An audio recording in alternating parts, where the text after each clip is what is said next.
Angle of friction. ठीक है, अब देखिए नेक्स्ट टॉपिक है angle of friction. Angle of friction हमने फाइंड करना, बच्चे एंगल ऑफ फ्रिक्शन को थीटा से डोनेट करते हैं। ये आपके पास एंगल ऑफ फ्रिक्शन है थीटा, हमने इसकी वैल्यू फाइंड करनी है।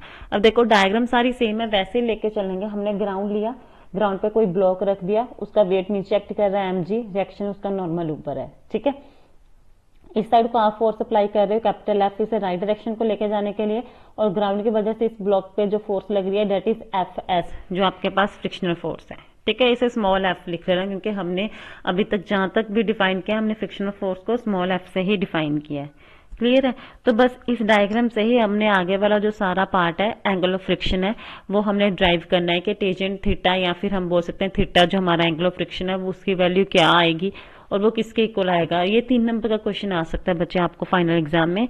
तो इसके डायग्राम देखिए पहले।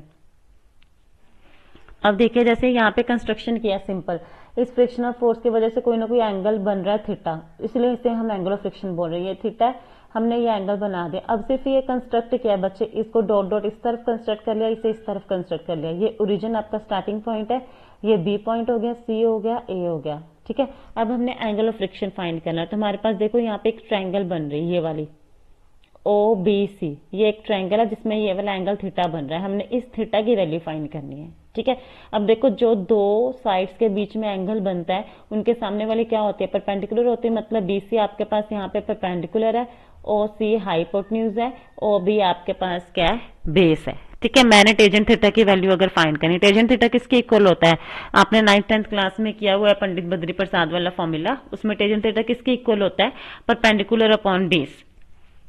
तो टेंजेंट थीटा किसके इक्वल है, परपेंडिकुलर अपॉन बेस के इक्वल है। तो यहाँ पे परपेंडिकुलर क्या है, बी सी है, बेस आपके पास क्या है, ओ बी है। तो यहाँ पे क्या आ जाएगा, b c divided by o b. ठीक है, अब हमें ओ बी की वैल्यू तो पता है ये किसके इक्वल है, नॉर्मल रिएक्शन के इक्वल है, लेकिन हमें बी सी की वैल्यू नहीं पता। तो मैंने क्या किया, अब देखो ये बी सी किसके इक्वल जा रहा है, ओ ए के इक्वल जा रहा है ना, दोनों की लेंथ बिल्कुल सेम है। तो इसका मतलब बी सी को हम किसके इक्वल लिख सकते हैं, ओ ए के इक्वल लिख सकते हैं।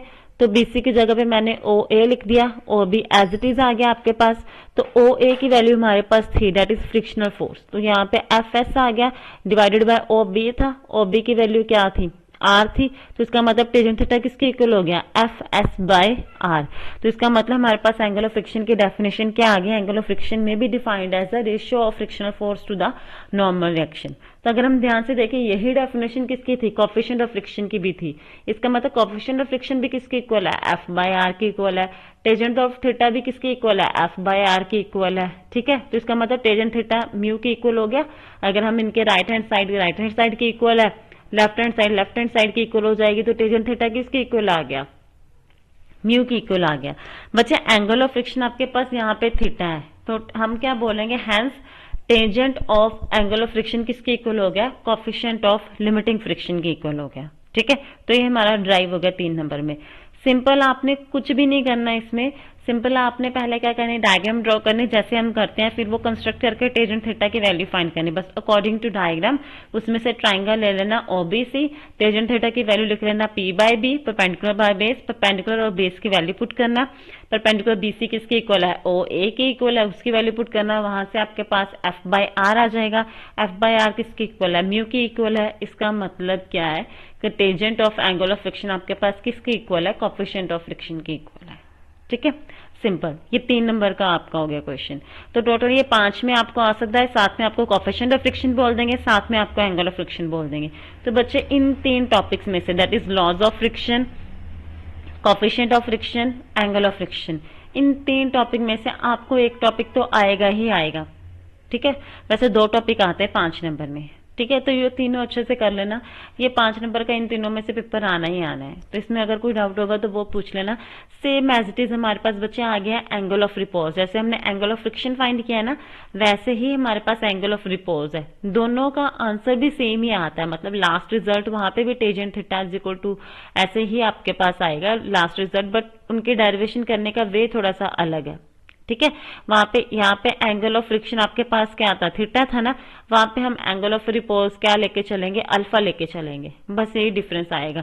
तो यहाँ पे एंगल ऑफ फ्रिक्शन आपके पास किसके इक्वल आया है, tangent of angle of friction किसके इक्वल आया, कोएफिशिएंट ऑफ फ्रिक्शन के इक्वल आया। वैसे ही आपके पास tangent of angle of repose किसके इक्वल होगा, कोफिशिएंट ऑफ फ्रिक्शन के ही इक्वल होगा। ठीक है, सिमिलर डेरिवेशन है, सब कुछ वैसे